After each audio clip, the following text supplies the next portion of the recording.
E aí galera, tudo bem? Faz um tempão que eu não gravo nada aqui pra vocês dessa forma. Eu tava vindo numa sequência sobre o contando histórias dos meus discos e tal. E faz muito tempo que eu não posto nada no podcast aqui no canal dessa forma pra vocês. E infelizmente não é ainda hoje que eu vou continuar o contando histórias. Né? O próximo seria o Avino Malqueno, mas eu resolvi gravar esse vídeo pra vocês, pra falar um pouco sobre o Grammy. Na verdade, no ano passado, quando eu fui nomeado pro Grammy Latino e fui para Las Vegas e tal, eu tinha ficado de fazer um vídeo explicando como funciona a votação e tal. E como eu sou enrolado mesmo, acabei deixando para lá, acabei nunca fazendo esse vídeo, acabou não acontecendo. Mas aí teve domingo agora os Grammys, e para minha grande surpresa, e até para a grande surpresa do próprio artista, o John Batiste, ele ganhou 5 Grammys, né, numa noite. Ele já era o mais indicado, então assim, não foi totalmente surpresa, mas entre os Grammys que ele ganhou o Grammy, um dos 4 Grammys mais importantes, que é o álbum do ano. Tem gravação do ano, álbum do ano. é, Bem, até editei aqui, enfim, são 4 dos principais Grammys, as principais premiações. Entre essas, canção do ano, que valoriza os compositores, gravação do ano, que né, é gravação, mas no caso de uma música, álbum do ano, que aí é toda obra, e o quarto agora eu esqueci e não vou lembrar também. E ele ganhou o mais cobiçado de todos, o álbum do ano, né, e ficou muito surpreso com isso. E eu, num primeiro momento, eu não consegui assistir a premiação toda, assisti só o finalzinho, mas eu fiquei muito surpreso, falei, caramba, eu nunca ouvi falar nesse cara. Já tinha ouvido falar, evidentemente, foi só uma pesquisa rápida para entender de onde que eu conhecia e há quanto tempo eu já conhecia, etc, etc. Mas foi uma novidade porque, quer queira ou não, ele no canal dele do YouTube, acho que tinha 230 mil inscritos antes desse acontecimento. Ele tinha somente 300 mil seguidores no Instagram e ouvintes mensais, 1,8 milhão de ouvintes mensais. Só para vocês colocar isso em perspectiva. Tipo, a Anitta tem mais de 10 vezes mais ouvintes mensais do que ele, a Billie Eilish, então, Ed Sheeran, os grandes artistas, então nem se fala. Né? Então, foi uma vitória. Né? Vitória. Ele não estava jogando contra ninguém, né? Por isso que vitória é a palavra meio estranha. Mas aí eu lembrei que eu tinha ficado de fazer o vídeo explicando como funciona a votação. Eu que já fui, teoricamente deveria ainda ser, membro da Academia Latina, para explicar para vocês como funciona, porque assim, vira e mexe, né? Eu tô, para quem não sabe, eu tô muito ativo no Twitter, e aparecendo umas tretas no Twitter, porque o Oscar é racista, porque o Grammy é racista e tal, e de que maneira isso é ou não é verdade. E eu acho que uma das coisas mais básicas para a gente entender se é ou se não é, ou de que maneira é, como isso funciona, é que eu acho que a grande maioria das pessoas não entendem como funciona o processo de votação, como é que ganha. Né? Quem é que vai decidir o vencedor? E aí, por isso que a gente chama de academia. Existe o Academy Awards, que é o Oscar, né?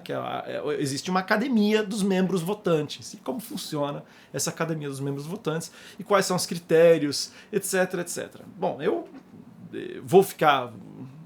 tudo que eu vou falar aqui, tudo não, né? Mas a maioria do que eu for falar aqui vai se aplicar também ao Oscar ou outras premiações, mas especialmente eu quero falar sobre as premiações cujos vencedores são decididos a partir de membros votantes. Tá? Isso funciona para o Grammy, funciona também para o Grammy Latino.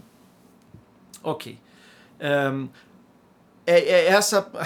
Talvez essa parte mais importante que a gente precisa entender. O Grammy normal, ele tem hoje aproximadamente 12 mil membros votantes. E o Grammy Latino tem um pouco menos, tem 4 mil e alguma coisa, menos de 5 mil membros votantes. Tá?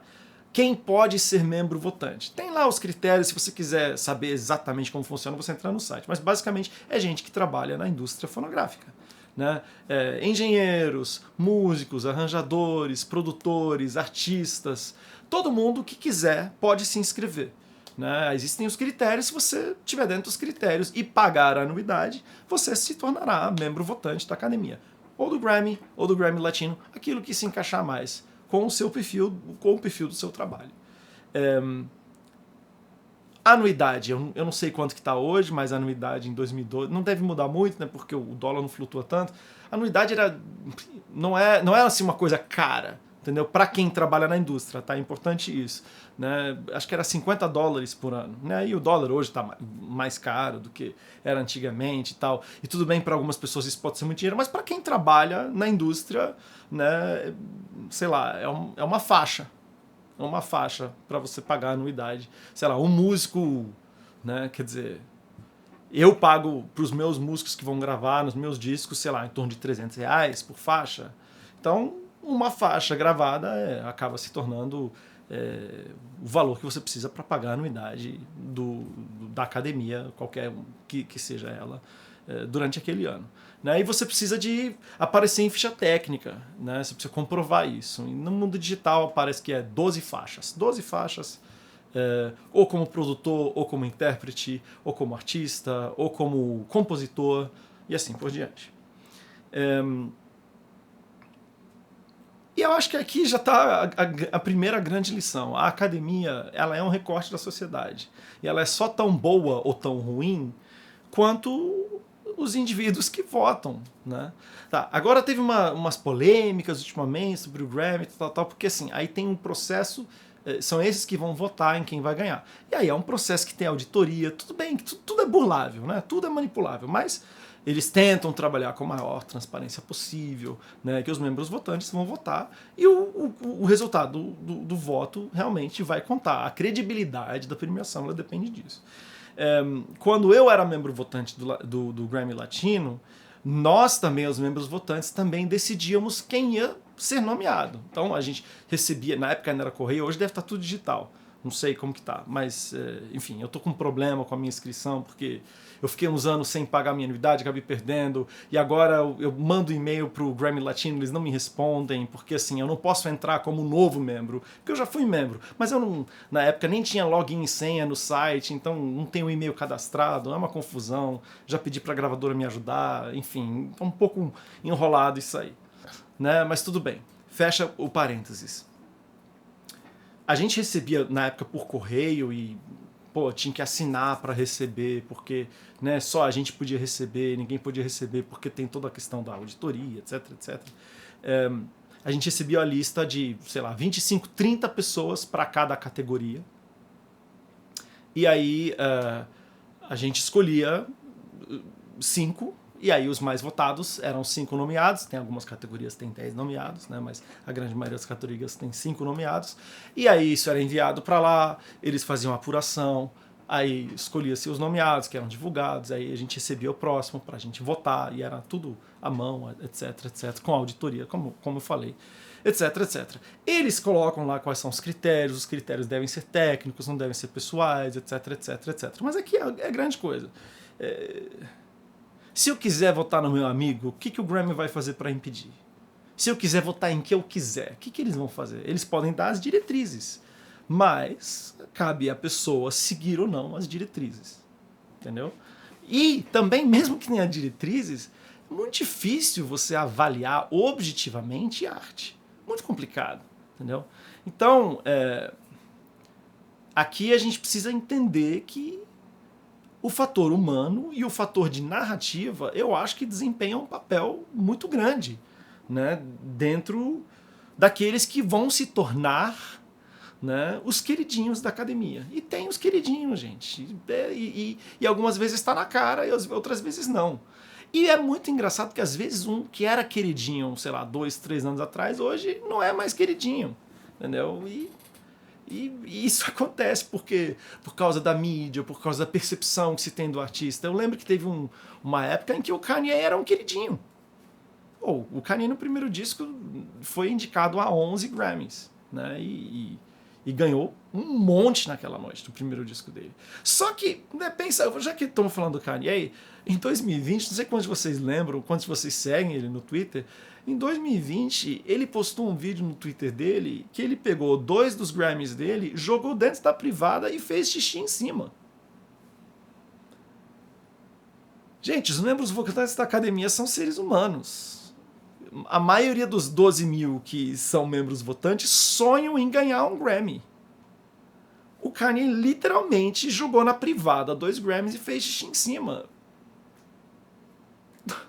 Vamos dizer que 20% das pessoas que votam no Grammy pensam assim, falei, cara, esse cara não valoriza o Grammy, eu não vou votar nele nunca mais. O que o Grammy pode fazer? Se 20% resolverem, e talvez provavelmente mais do que isso, nunca mais vote nele. Se 20% resolverem nunca mais votar no Kanye, cara, Kanye nunca mais vai ganhar um Grammy na vida, talvez. Talvez uma categoria menor. Né? E aqui a gente... E é humano, gente. É humano. Por que eu, como membro votante... Eu não estou dizendo que eu siga essa lógica, tá? Mas eu tenho certeza que muitos membros votantes pensam assim. Por que eu vou dar um Grammy para alguém que está literalmente cagando pro Grammy? Quer dizer, literalmente não cagando, mas literalmente mijando em cima do Grammy. Entendeu? Então, tipo... Isso é um caso que eu estou citando aqui. É um caso extremo. Entendeu? Mas assim, a gente sabe, teve uma época que a Britney era queridinha da indústria. Teve uma época que a Taylor Swift era queridinha. Eles têm seus queridinhos. E tem, sim, os que são sempre um pouco preteridos. Né? Que fazem... E aí, eu falei em narrativa. A narrativa que você cria em torno de si, e às vezes isso acontece organicamente, às vezes nem é o próprio artista que cria isso, eu sinto que conta muito na hora dos membros votantes votarem em você. Sei lá, vou dar um exemplo.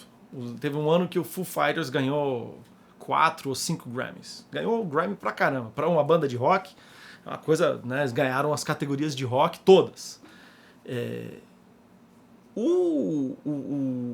Aquele disco, em parte, minha opinião, né? Claro. Eu achei o disco anterior daquele disco melhor do que aquele. Só que naquele tinha toda uma história que, pô, eles gravaram na garagem da casa do Dave Grohl e foi uma coisa que foi feita, assim, voltando às raízes do garage band e tal. E sempre essas histórias, pô, isso é uma coisa muito engraçada da indústria fonográfica de maneira geral. Por um lado, existe uma admiração pelo sucesso, por outro lado...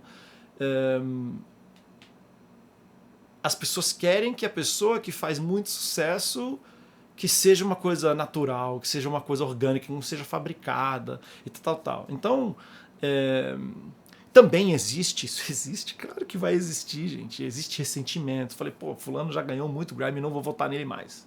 Tem, com certeza tem. Entendeu? Então, por exemplo, todo mundo fala, os fãs da Beyoncé, por exemplo, reclamam muito que ela perde muito Grammy, e ela é uma das maiores vencedoras do Grammy de todos os tempos, ela ganhou 27. Só que ela já foi nomeada 79 vezes.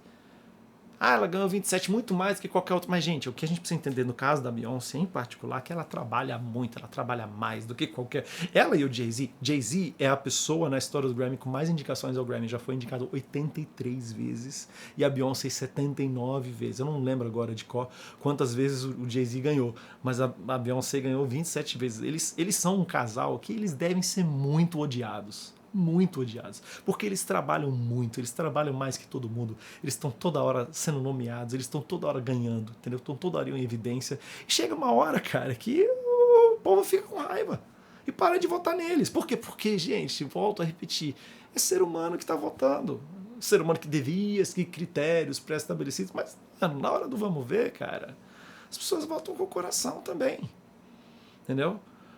Que mais? Um outro exemplo que eu queria dar, né? Quem também um dos grandes ganhadores, né, de domingo passado foi a música Leave the Door Open, né, do Silk and Sonic, que é o Bruno Mars e o Anderson .Paak, que se juntaram, fizeram esse disco maravilhoso, tal.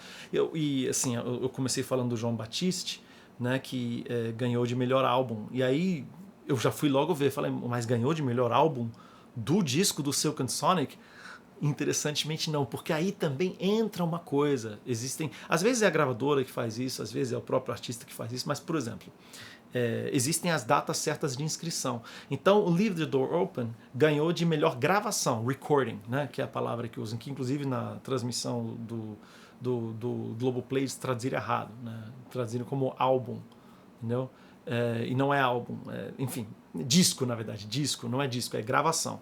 Né? Recording, enfim, seria mais bem traduzido como gravação, porque é de uma faixa, é aquela gravação. Mas aí quem está ganhando é o produtor, são os músicos, né, os intérpretes, é pela gravação, porque existe Song of the Year também, canção do ano. Né? E aí quem é premiado é o compositor, somente o compositor.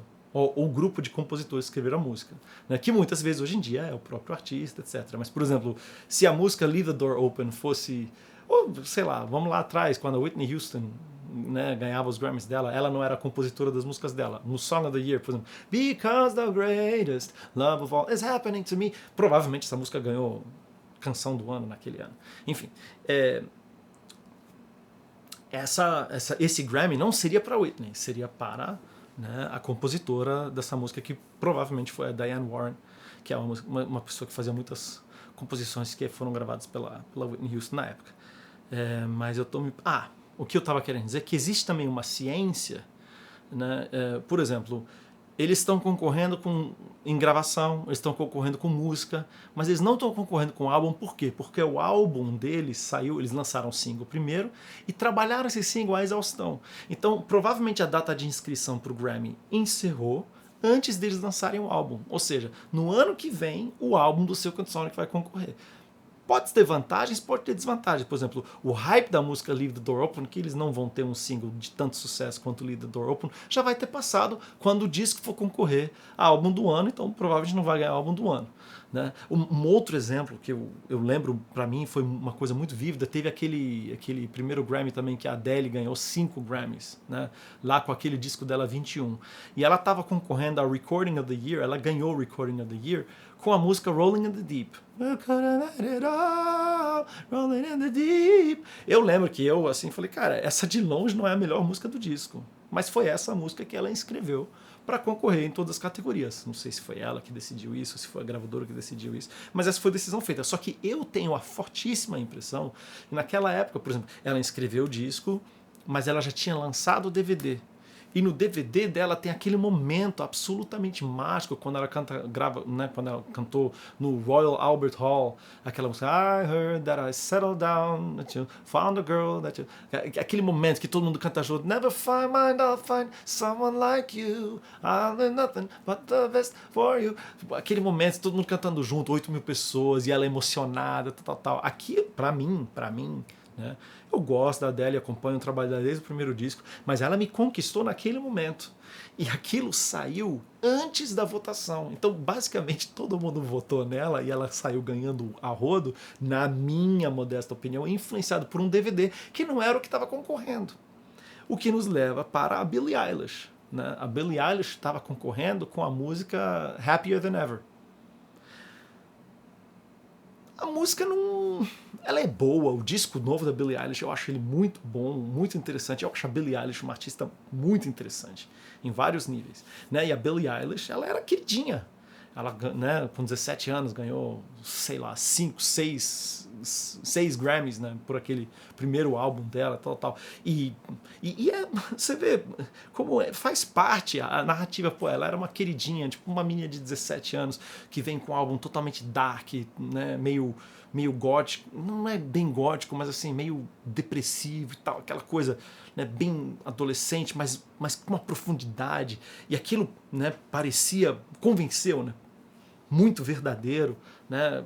Tocou mesmo muita gente. Aí ela lança um outro disco que, inclusive a capa, o cabelo, tudo era escuro e tal. E agora ela lança um outro disco, né, claro, com a capa clara, dourada, ela, né, com o cabelo loiro também, e um disco muito mais feliz, né? Muito mais bem resolvido até, né? A terapia fez bem para ela. Ela mesma fala isso, né? Então eu não tô nem tirando sarro dela. Mas assim, a percepção desse álbum para o público já foi diferente. Também tem aquela coisa, pô, ela já ganhou tanto, ela estava concorrendo ao Oscar, claro que, né, a votação do Grammy foi feita muito antes dela ganhar o Oscar na semana anterior e tal.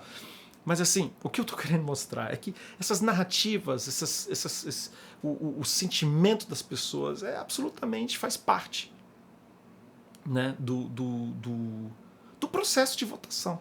Por quê? Porque, de novo, são seres humanos que votam. Né? São seres humanos que votam. Tinha mais algum exemplo que eu queria citar?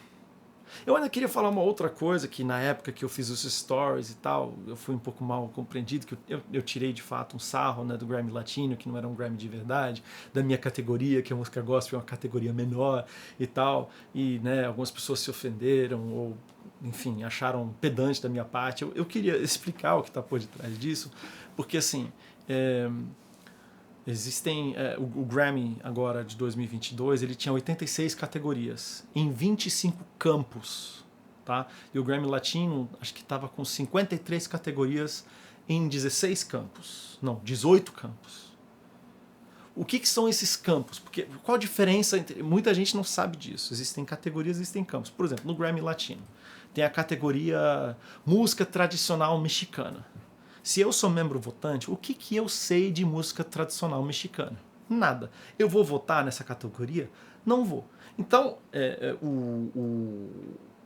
você só pode, como membro votante, você não vota em todas as categorias que você quiser. Você tem que escolher campos, que são campos que, teoricamente, são os campos do estilo de música que você conhece, que são do seu expertise, e nesses que você vai votar. Inclusive, existem algumas poucas categorias que essas sim, elas são votadas por uma comissão pequena. Tá? Inclusive a polêmica sobre, né, teve o lance do The Weeknd, que não foi indicada nem o Oscar, nem um Grammy, num disco que, né, teve uma grandíssima repercussão, um disco, né, talvez o disco, né, a obra-prima, né, o disco da vida dele e tal, e ele ficou muito chateado com isso. E nessa época obscura, né, o Grammy decidia os nomeados em comissão, né, chamada de comissão secreta. Né? Já revogaram isso. Isso não foi sempre assim. Normalmente os nomeados... Sempre vai existir uma comissão, entre aspas, secreta. Por exemplo, quando eu falei que a gente, né, dos membros da Academia Latina, a gente decidia os nomeados, mas a gente decidia entre 30. Quem escolheu esses 30? Sempre vai ter alguma comissão, entendeu? Só que aí os membros votantes vão decidir entre esses 30. Porque assim, as inscrições são centenas de inscrições. Talvez em algumas categorias milhares de inscrições. E alguém tem que fazer essa pré-seleção. Por uma questão até prática, entendeu? Essa pré-seleção ela precisa existir. Então, o furo, entre aspas, a sacanagem que podia rolar era realmente em relação às nomeações. Depois disso, é muito mais uma questão do sentimento bem naquela semana, bem naquela... Sabe, teve uma época que eu lembro que o John Mayer era queridinho, todo mundo amava John Mayer, ele começou a dar umas entrevistas, começou a falar um monte de besteira, aí daqui a pouco todo mundo odeia John Mayer, Mayer, sei lá, como vocês pronunciam. Acho que eu tô falando alto, a Glaucia está dormindo. Bom, então existem sabe, existe uma confluência de coisas. E agora, o que eu estava explicando, as categorias maiores e menores, e dos campos. Você só vai votar nos campos que você entende daquilo. E o campo de música religiosa, o campo de música, tanto no Grammy quanto no Grammy Latino, é um campo pequeno. Então, por exemplo, eu no Grammy Latino tinha 18 campos e eu só podia votar em 6. Tá? Então, o outro tem 25, vamos dizer que você pode escolher 8 campos para votar. Existe o General Field, que aí todo mundo pode votar, que é a música, que é esses que eu citei, música do ano, clipe do ano, etc. Esses todo mundo pode votar. E esses acabam sendo os mais importantes. Por que são mais importantes? Porque dos 12 mil membros do Grammy, 11.500 vão votar. Talvez uma galera da música erudita ou a galera que vota em coisas mais técnicas de engenharia de som e tal, talvez eles não queiram votar nos campos gerais, mas todo mundo tem direito a votar nesses campos, que é também o melhor artista novo, né? Best New Artist, que é uma categoria super importante, aqui um parênteses, né? O Take Six ganhou em 1989 a categoria de Best New Artist, que não tem nada a ver com música religiosa, e o primeiro, e até onde eu sei, o único grupo religioso que ganhou uma categoria no Grammy geral. Né? No Grammy Latino já teve outros casos em que cantores religiosos ganharam categorias, não somente a categoria de música religiosa. Então, assim, o maior ou menor prestígio ou não, e assim, claro que eu falei, foi uma piada besta talvez que eu fiz, né, que tem a ver com uma maneira também de eu me desvalorizar. Eu não estava querendo desvalorizar o Grammy, eu estava muito mais tirando sarro de mim do que de qualquer outra coisa. Mas assim, o Grammy Latino mesmo, ele existe porque os latinos estavam achando que não estavam ganhando Grammys o suficiente, aí eles foram criar um Grammy deles, porque aí você pode questionar toda a questão, né, de premiação, né, da indústria se autopremiar a si mesma, que isso gera dinheiro, que isso gera fama, que isso gera nome, que isso gera audiência, né? Tudo isso também é muito questionável, e quanto isso valida ou não, de fato, né, o seu trabalho, porque na minha visão, como, né, quem trabalha com arte, é que a maior recompensa que pode existir é você poder ter liberdade, poder ter um trabalho relevante, poder viver disso. Nenhum troféu chega perto, jamais chegará perto disso aí. Talvez eu esteja dizendo isso porque eu nunca, né, porque eu sempre ganhei troféus muito nichados, né, de música gospel no Brasil e tal, mas eu sinceramente acho que não não mudaria muito minha opinião em relação a isso, não. Acho que você ter um trabalho, você poder ser honesto no seu trabalho e poder viver disso, e as pessoas, né, se interessarem por isso, ouvirem, no meu caso já há 20 anos, cara, isso aí é maravilhoso. Não, nada pode superar isso. Então, existem. O que eu quero dizer? Né? A categoria a qual eu concorri, né, que eu tirei um pouco sarro dela, é uma categoria que, vamos dizer, dos 4.000 membros votantes, quem não é do meio religioso não vai votar nesse campo, porque não vai gastar um campo numa área que não interessa muito para ele, entendeu? Então, eu, assim, minha estimativa, sei lá, 200, 250 votos dos 4.000 membros votantes da Academia Latina, do Grammy, vão votar nesse campo. Então, assim, é muito pouca gente votando, não é uma coisa representativa. Sei lá, se você controlar 50 votos disso aí, sei lá, uma gravadora, alguém, você controla a categoria, né? Porque não tem tanta gente ativamente participando. Qual a solução para isso? Solução. A solução é todo mundo aqui no Brasil se inscrever, todo mundo que trabalha com música gospel se inscrever e votar nesse campo. Mas assim, eu não, por exemplo, eu tenho muitos amigos que são membros votantes, o Tiaguinho, o Ferrugem, etc. Mas eles não vão votar no campo de música cristã, nem que seja para votar em mim. Por quê? Porque eles vão deixar de votar em categorias que talvez sejam importantes para eles. Você tem que escolher, você não pode votar em tudo, né? Tem um terço dos campos no máximo que você pode de fato votar. E eles vão estar ocupados votando onde? Nos campos que interessam para eles, onde, né, da indústria deles, etc, etc. Então, voltando agora, né, comecei falando do João Batiste, quero voltar a falar do João Batiste. Eu acho que a gente tem que entender ele ganhar esse o mais cobiçado, né, dos Grammys que se pode ganhar, né? A gente tem que entender muito, né, para quem não sabe, John Batiste lançou o primeiro disco em 2005. Ele é o diretor da banda do Stephen Colbert, que é um comediante que eu gosto muito, que faz um programa de entrevista que eu assisto bastante na internet, até porque ele é muito fã do Tolkien também, do Senhor dos Anéis, e eu também sou e tal. Então eu já conheci ele, assim, aí em 2020, ou foi 2020? Foi 2020, acho que saiu o filme Soul, aquele desenho animado, que acho que chegou num momento também na sociedade muito importante, né?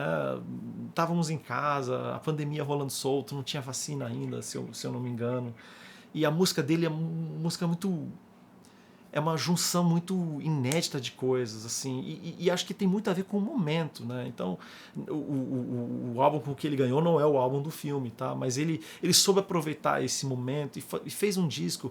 Ele é um músico de jazz, na verdade, só que aí ele faz um jazz que tem a ver com New Orleans, que é a cidade de onde ele é, que existe todo um carinho, né, dentro dos Estados Unidos por New Orleans, até muito antes, culturalmente, né, porque de lá que surgiu o jazz, o blues, né, o sul dos Estados Unidos, né, que tem a ver com uma série de valores, de memória afetiva, que tem a ver com a história dos Estados Unidos, e né, tem até o nome de João Batiste, é porque lá existe, pertencia à França, e depois, claro, se tornou os Estados Unidos, etc.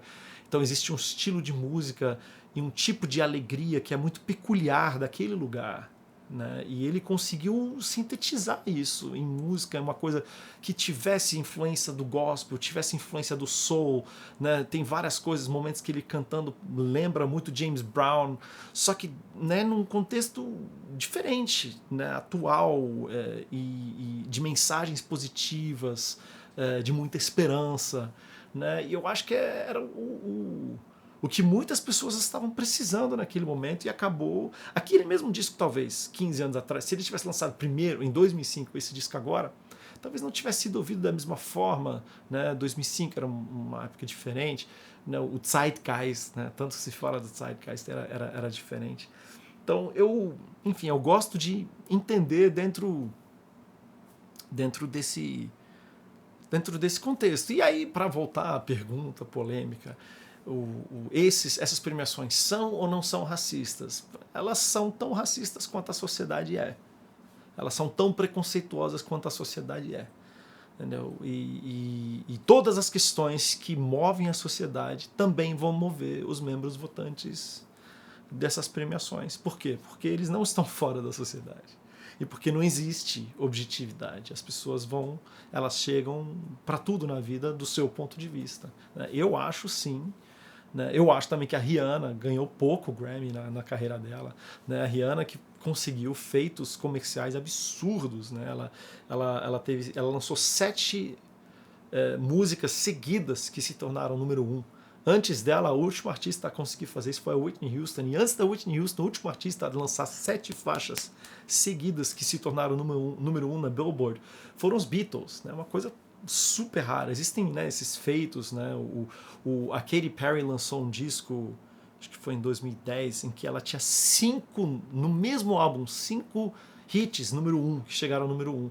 O último disco antes da Katy Perry fazer isso foi o disco Dangerous, do Michael Jackson, em 1987. 1987? 1987. Não sei. Não sei se é 86 ou 87, acho que é 86. O Thriller foi 82. Não, Thriller foi 83 e Bad foi 87. Então, mas nem sempre... nossa, quase que eu esqueço. Eu acho uma pessoa que eu sinto que é um pouco injustiçada pelo Grammy, meio que, não vou dizer desde sempre, mas de um ponto em diante, é o próprio Justin Bieber. Entendeu? Eu acho que ele lançou um baita de um disco em 2016, em que ele deu um up, assim, ele aprofundou. Que trabalho no meio, eu vejo assim, eu vi uma evolução, ele aprofundou, procurou letras melhores, procurou uma produção diferenciada.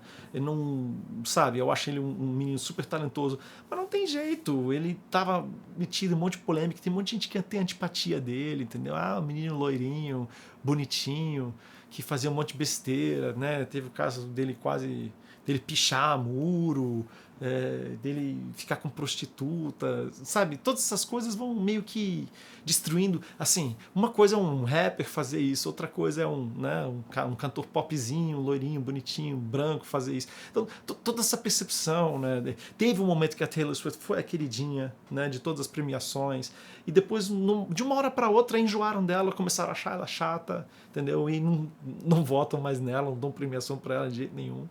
Enfim, tudo está sujeito a essas flutuações, porque isso é parte da experiência humana, né?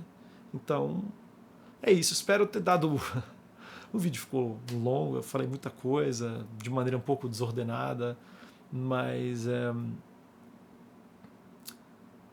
entender, né, dentro dessas percepções, essas nuances culturais, eu acho legal acompanhar e assistir para justamente entender isso. Tantas outras coisas podia citar, por exemplo, tantos artistas incríveis que tiveram uma carreira, uma trajetória incrível, que mudaram a história da música do mundo e que não ganharam premiações, né? O David Bowie, ele ganhou o primeiro Grammy dele depois que tinha morrido. E, inclusive, ganhou, entre milhões de aspas, imerecidamente. Ele ganhou merecidamente pela história dele, mas aquele álbum em particular estava concorrendo com um disco fenomenal do Radiohead naquela categoria e fenomenal do Bon Iver, o 22 Million do Bon Iver. Qualquer um dos dois. Na verdade, eu estava desesperado naquele ano porque dois dos meus artistas, né, dos artistas que eu mais amo, estavam concorrendo na mesma categoria juntos e eu estava pela primeira vez torcendo contra o Radiohead, torcendo pelo Bon Iver, porque eu estava achando que aquele disco em particular do Bon Iver estava mais legal, estava trazendo mais novidade, estava sendo mais inovador, mais interessante do que o disco do Radiohead. No final, quem ganhou foi o David Bowie, basicamente porque ele morreu, né? E aí todo mundo, aí bateu a consciência pesada, né, nos membros da academia. Eu falei, caramba, David Bowie morreu e nunca demos um Grammy para ele. Aí todo mundo saiu votando nele, que não é um disco ruim, o Black Star é um baita disco e tal, mas enfim, milhões de anedotas que poderiam ser contadas aqui, mas definitivamente tem os queridinhos quero finalizar com isso. Eu já meio que mencionei isso antes, mas assim, essas pessoas da indústria, me dá a impressão, tá? É minha impressão. Elas têm um fascínio, claro, pelo sucesso, mas elas também têm um pouco de raiva do sucesso, né? Especialmente aquele sucesso que eles vão considerar enlatados. Então, a Ariana Grande, não, ela é um produtozinho, não é. Então, existe muito essa memória, essa nostalgia por um tempo em que a música supostamente era mais pura, era. Né? Então, eu acho que por isso também gostam tanto da Adele, porque ela lembra um período, né, em que a indústria fonográfica tinha grandes vozes, grandes cantoras e tal. E não sei. Não sei, eu acho que é uma coisa. Ou em Hollywood mesmo, não sei se alguém faz um filme preto e branco sobre o Hollywood da década de 30. Vai ser indicado mesmo, vai ser indicado mesmo. E se bobear, vai ganhar, né? Nossa, filmaram tudo, não usaram as câmeras novas, usaram câmera Panavision, filmaram tudo analogicamente. Não, isso sim que é cinema, isso sim que é filme e tal. Aí todo mundo, vamos votar nisso aí. Tem muito isso. Então, The Revenant, aquele filme do Leonardo DiCaprio, quando ele finalmente ganhou, acho que ele ganhou o Oscar por aquele filme. É um filme que aí faz toda uma história de que usou só luz natural, não usou iluminação, foram em locação, não usaram estúdio, e todas essas coisas aí, porque ao mesmo tempo que a indústria ama Marvel, por exemplo, que é tudo CGI, né? Fundo verde, tudo computação gráfica, etc, etc. Todo mundo admira o sucesso, todo mundo admira, adora, tal, mas ao mesmo tempo, não, mas isso não é. Aí tem o Martin Scorsese que fala que isso não é cinema de verdade, que isso não é atuar de verdade, etc, etc. Então, existem todas essas tensões acontecendo, porque, como eu já disse várias vezes nesse vídeo, estamos falando de seres humanos.